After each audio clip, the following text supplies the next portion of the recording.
Speaking of that, Donovan Mitchell missed his 18th game of the season, meaning that he is ineligible for MVP or All-NBA honors this year. Damn, I didn't feel like Donovan Mitchell missed that many games. I want to say I was reading that. Did you read the article on it, or you just seen like the headline of it? I did read an article. What do you? I seen something about it. Like somebody was saying he's not going to have much financial loss on or anything like that. So it wasn't as bad as people thought it could be. No, I think that a lot of it is not about the financial aspect. It's about like when you think about the 2023-2024 season, you can't go too deep into talking about the season without mentioning the name Donovan Mitchell. Mm-hmm. And some of that's going to be lost to history because we won't be able to say, oh, he's All-NBA second team. Oh, he's All-NBA third team. That's the main thing. I feel that, but I don't. I'm not mad. I'm not mad that he's not making it. You know what I'm saying? No. I think I like the rule. I'm just going off that last point. I don't think it's going to be like that no more. I think it was like that for us coming up because we didn't have dunks and threes, basketball reference, b-ball index. I think when you have those type of things now, people will be able to go back and look at this year and remember that Donovan Mitchell had the year that he had. You got to have guys like your YouTube videos will still be there.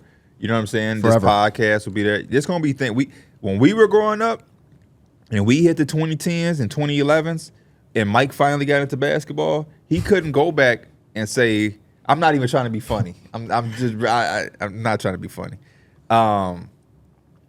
He couldn't go back and say. It was funny, though. It was. He can't go back and say, man, Steve Francis in 2003 was really, look, they on the podcast. I ain't really realized Steve Francis was like that. You know what I mean? You don't have that. You kind of got to take like somebody that was their word for it. Like D Mills, I'm telling you, bro.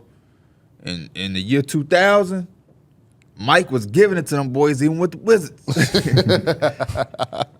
You know what I'm saying? You got to really go back and. I had a video series that I was gonna do like a year ago, but it just takes too much effort and work. Where I try to relive previous seasons. I remember you did say that. Yeah. It's just too much work, especially because some of those seasons are in this time frame where it's like in order to find like full games of 2009 are hard to find unless it is like Kobe did this or LeBron did this. But just the average day-to-day game you can't find. But nowadays, I can go to NBA.com and go watch a game from 2021 on any day. Yeah. The full game. Everything is archived from the last like 5-10 years-ish. But before that, it's a little harder to do. That was the greatest thing I ever did. And then now, then you got it broken down where like, even if I don't want to watch the full game, if it's just a historical moment, like, I don't know, who just dropped the 70? Joel Embiid has Luka Doncic. Right. Luka. You can just go back and watch every shot they took. Mm-hmm. Yes. Just every moment they had in that game, you can watch every single one. Versus like a highlight of all makes, you can watch everything. Mm-hmm. Every foul Embiid had, every rebound, every block, every turnover, every shot, you can go watch everything but every free throw, thankfully. We have it great, man.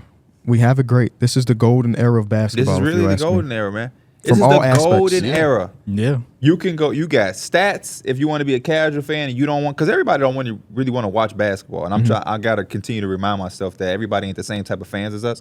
But you got stats that'll help you out to show you some things that you don't want to put the time in. You got other people that will watch the games and tell you what's going on. You got a podcast for every single team.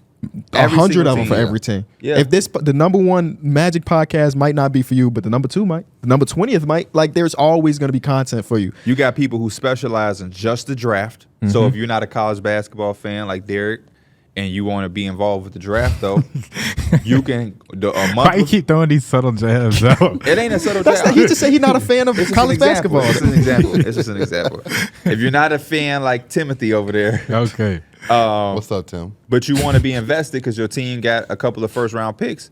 You could just do a month or a couple weeks before the draft. You could just have people videos on the draft on replay. That's a problem, bro. Whenever I'm in doing my college draft research and everything like that, and I'm looking at videos, I always see people like, man, no, it'll be like people in the comments saying, my team got the 4 picks, so I'm here. So like, that's another resource that people just didn't have back in the day. I just saw that yesterday. What? Otto Porter announced his retirement because of injuries and stuff, which is sad. He's 30 years old. At Georgetown, I thought he had so much more left. Yeah. Man, I loved Otto Porter in college, but okay. But I went back to watch like Otto Porter Bulls highlights because that's a portion of history that kind of is forgotten. And the top comment was, "Who's here because Otto just signed to the Warriors?" Like people were just, that's how they do their. I don't know much about Otto Porter, but he signed to my favorite team, so let me YouTube him to see his highlight.